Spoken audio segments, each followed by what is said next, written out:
இப்ப நேரம் படிக்கிறதுக்கு பத்தல. படிச்சு கிடிச்சு மண்டை முழுக்க ஏத்திட்டு வந்து விட்டான்னு வச்சுக்க, ஒரு இப்பவே இந்த கேள்விக்கும் பதில் இல்லை வந்துட்டேன், கொலை அத்து போடுவேன். தம்பி இந்த வாட்டி எவனும் தப்பிக்க முடியாது. மறுபடியும் சொல்றேன், சிவநாட்டத்தை பார்த்திருப்ப, அதையும் சினிமால தான் பார்த்திருப்ப, சீமா நாட்டத்தை இந்த காலத்துல பார்ப்பேன். எவனுமே தப்பிக்க முடியாது.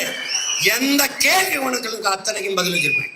இந்த ஓரத்தில் நின்றுக்குருவேன், இது மாதிரி கட்டிடுவேன், பரம்புக்குண்டா பரம்புக்குள்ள கட்டிடுவேன், வேட்பாளர் உட்கார வச்சிருவேன், போட்டு கட்டுவேன். என் ஆட்சியில அத்தா பெரியம்மா அப்பா, என் ஆட்சியில உன் மகன் ஆட்சியில இங்க பாரு எப்படி பசி இல்லாத நாடை எப்படி உருவாக்குறேன் பாரு, எல்லாருக்கும் எப்படி வேலை கொடுக்குறேன் பாரு, இங்க பாரு இங்க பாரு, நீ 1000 ஐநூறுக்கு கையேந்தாம வாழ்க்கை தரத்தை எப்படி உயர்த்துறேன் பாரு, படிப்பை எப்படி கொடுக்குறேன், மருத்துவத்தை எப்படி கொடுக்குறேன், தண்ணீரை எப்படி கொடுக்குறேன் பாரு, நீ பாரு எப்படி பண்றேன்னு பாரு அப்படின்னு போட்டு போட்டு காட்டிடுவேன்.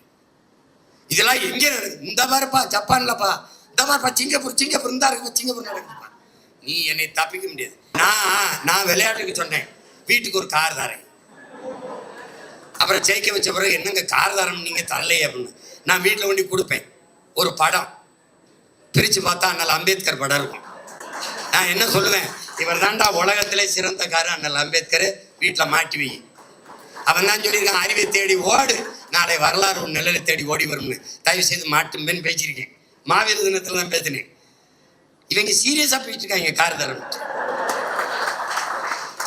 சோறு இல்லாம கிடக்கிற சனத்துக்கு காரையாப்பா காரம், எனக்கு காரம் எந்த நாட்டில் இருக்காங்கன்னு தெரியும்.